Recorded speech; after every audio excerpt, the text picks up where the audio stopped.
Now, this is the second part of chapter number 2.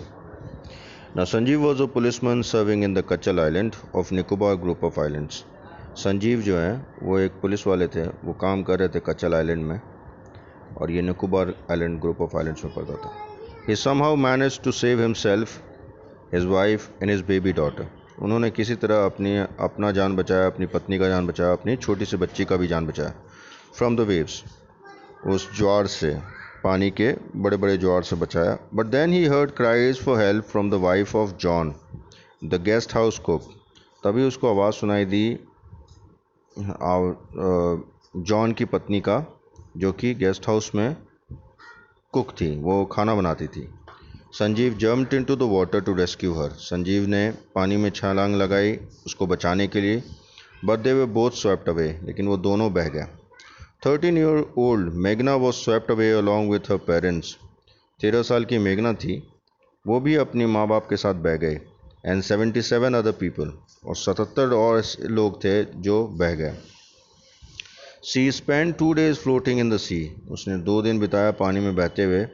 Holding on to a wooden door, और वो एक लकड़ी के ऊपर अपने आप को पकड़ के बस बचाई रही. 11 times he saw relief helicopters overhead. 11 बार उसने देखा रिलीफ हेलीकॉप्टर जो उसके सिर के ऊपर से पास किया. बट दे डिड नॉट सी हर, लेकिन उन लोगों ने कभी उसको बचाया नहीं, उन लोगों ने देखा ही नहीं. She was brought to the shore by a wave and was found walking on the sea shore in days.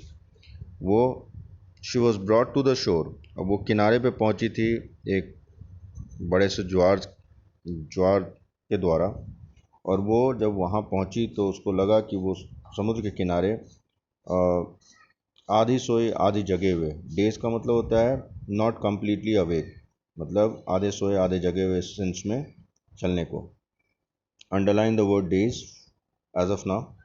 Almas Javed was 10 year old. Almas Javed नाम का एक लड़का है जो 10 साल का है.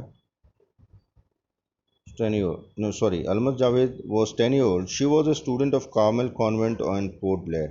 सॉरी, ये लड़का नहीं बल्कि लड़की है. अलमस जावेद एक 10 साल का लड़की है. She was a student of Carmel convent. वो कार्मल कॉन्वेंट नाम की एक विद्यालय की जो छात्रा है, और वो पढ़ता है पोर्ट ब्लेयर में. Where father had a petrol pump, और उसके पिता का एक पेट्रोल पंप था. Her mother Rahila home was in Nancowry island. उसकी माँ, जिसका नाम रहीला था, उसका घर नॉन कवरी आइलैंड में था. The family had gone there to celebrate Christmas. ये फैमिली जो है क्रिसमस सेलिब्रेट करने के लिए वहाँ गया हुआ था. When the tremors came early in the morning, जब सुबह में भूकंप आया, झटका आया, द फैमिली वॉज स्लीपिंग, तो फैमिली जो है सोया हुआ था. Almas father saw the sea water. Almas father ने देखा कि समुद्र का पानी जो है वो रिसीड कर रहा है. रिसीड मतलब अंदर की तरफ जा रहा है. नाउ रिसीड मतलब अंदर की तरफ जाना, ऐसा लगना जैसे कि वो समुद्र में वापस समा रहा हो. He understood that the water would come rushing back with great force. तो उसको पता चल गया कि ये जो पानी है एकदम वापस आएगा और बहुत तेज़ से आएगा. He woke everyone up and try to rush them to a safer place. उन्होंने सबको जगाया और उनको भगा के एक सुरक्षित स्थान पर ले जाने के लिए प्रयास किया. As they ran, her grandfather was hit on the head by something and he fell down. जब वो भाग रहे थे उसके दादाजी को चोट लगा सिर पे किसी चीज़ से और वो गिर गए. Her father rush to help him. उसके पिता भी गए उसको बचाने के लिए. Then came the first giant wave that swept both of them away. तभी बड़ा सा ज्वार आया और दोनों को बहा के ले गया. Almas mother and aunt stood clinging to the leaves of the coconut tree. Almas की माँ और उसकी चाची जो है उन लोगों ने stood clinging to the leaves of coconut tree, उन लोगों ने पकड़ रखा था कोकोनट ट्री को. कॉलिंग आउट टू हर, और वो लोग चिल्ला रही थी अलमस की तरफ. A wave uprooted the tree. उसके बाद जो ज्वार था उसने पेड़ को भी बहा लिया. And they too were washed away, और वो दोनों भी बह गए. Almas saw log of wood floating.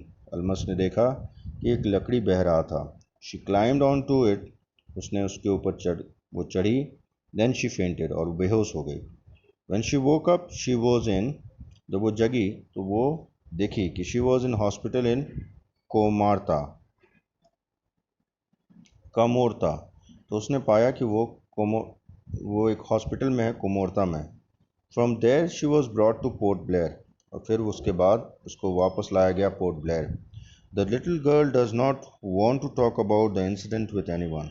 अब ये जो छोटी बच्ची है वो किसी से इस बारे में बात नहीं करना चाहती है। शी इज़ स्टिल ट्रॉमेटाइज्ड, और आज भी उस वो बहुत ज़्यादा शॉक्ड है। शॉक का मतलब जब विचलित है, उसका मन अभी भी बहुत व्यग्र है, अशांत है, तो इसलिए वो किसी से बात नहीं करना चाहती है। Now comprehension check. Say whether the following are true or false. Now you have to read this chapter and then do the comprehension check number 1 as of now. So student, this is the chapter number 2 of English literature.